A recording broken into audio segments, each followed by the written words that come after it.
Good evening again. We're going to be talking about a very important part of our body now. It's our heart. No wonder the proverb says, keep the heart with all diligence, because out of it are the issues of life. So that's two things we're talking about there, the heart and the issues of life. The issues of life, of course, is the blood. And the heart loves it when the blood is nice and thin. And we don't need to thin the blood with rat poison, warfarin. And we don't need to thin the blood with aspirin, because the most recent research out shows that it causes brain bleeds. And what are brain bleeds? There's a big contributing factor to Alzheimer's. No, there are ways to keep the blood thin. So let's begin by looking at blood thinners. And I'll tell you a story to illustrate. I had a man ring me up and he was 45. He said, Barbara, he said, I'm wondering if you can help me. I'm on warfarin. Because you know warfarin is rat poison and it causes the rats to bleed to death, but they don't give human beings quite so much to cause them to bleed to death. But watch out if you cut yourself, because it's very hard to stop bleeding. And a doctor will never operate on you while you're on warfarin, because you'll bleed to death on the table. Bit scary, isn't it? He said, I'm on warfarin and it's just knocking me about, something terrible. I said, why have they got you on warfarin? He said, I've got a clot in my leg. I said, what happened?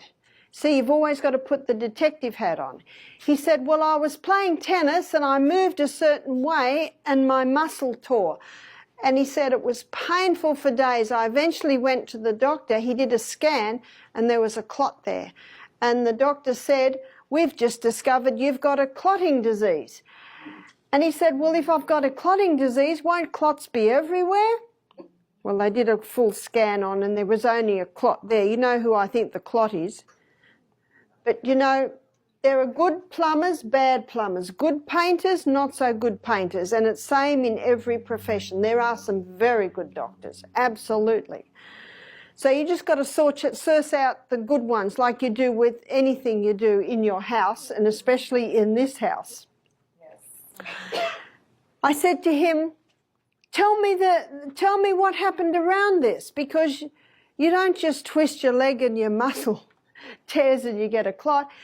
Well, he said, I wasn't drinking any water and I was having 2 quarts of Coca-Cola a day and I was having 3 coffees a day and I was working 14-hour days and I wasn't eating very well and I was drinking too much alcohol at night. Aha.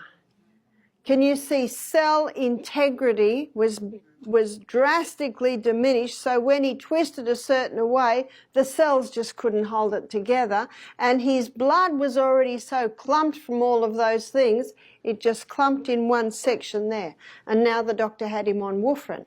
He said, I've been to the health food shop, he said, I'm drinking water now, and he said, I'm not having any Coke, I've stopped the alcohol, he said, I've stopped all the caffeine.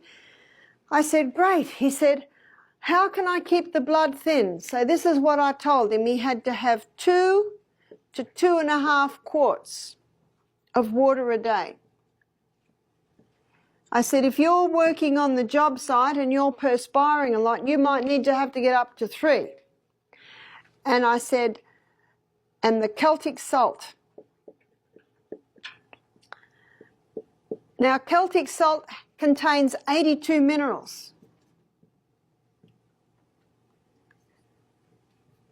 And those minerals help to get the water inside the cell to help to hydrate you.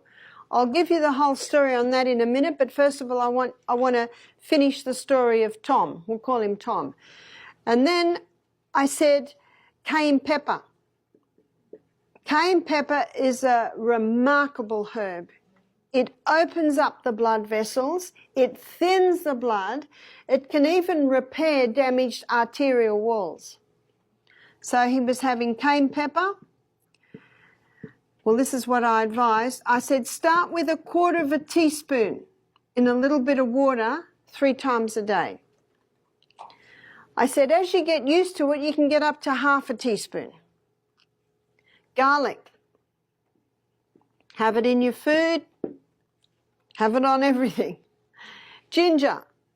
You can finely grate the ginger, pour boiling water on it and drink it as a tea. I said every time your wife cooks a stir fry or, yep, ginger. And omega-3.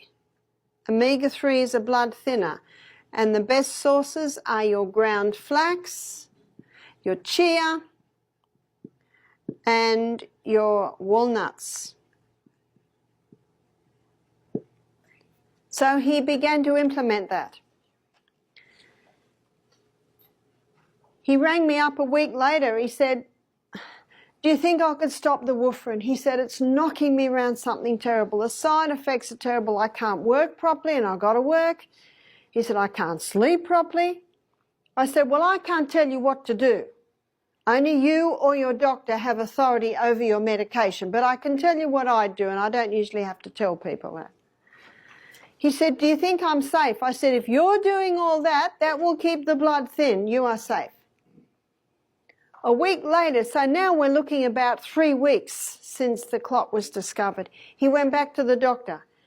He told the doctor he'd stopped the warfarin. The doctor hit the roof. See, most doctors, some doctors do, but most doctors don't know that. They've had not experience with that. And most doctors know that if the person doesn't do all that, if he were to keep eating the way he ate and drank, he'd need the warfarin. He said to the doctor, when the doctor had stopped yelling at him, just answer me one question, mate, because that's what we say in Australia. He said, will the warfarin break my clot down? Doctor was silent. Because do you know it won't? All it does is thin the blood. It does not break the clot down. The doctor looked down. He knew it won't break a clot down. And then the man said, I want a scan on that leg. And the doctor said, there is no way that clot would be gone in 3 weeks. The man said, if you don't do a scan, I'll go to someone who will. So the doctor did. The clot was gone. This not only thins the blood, it will also break down the clots. Psalm 104 verse 14, the Bible says God gave herbs for the service of man. They're there to serve you. They're your best blood thinners. Now you could have 5 gallons of water, 2 cups of salt, 2 cups of cayenne pepper. You see what I'm saying? You could absolutely overload yourself with that and your blood would not get so thin you would bleed to death. Isn't that remarkable? Because of Psalm 104 verse 14. God gave herbs for the service of man. In fact, medicine calls it synergism. They work with the needs of the body. Herbs come in and say, where would you like me? What would you like me to do? Drugs come in and say, get out of my way, I've got a job to do whether you need it or not. And it is true, drugs have saved lives. I'm not disputing that. But we don't need them every day. And in the majority of cases, we can actually prevent ever having to go to the point where we have to get them.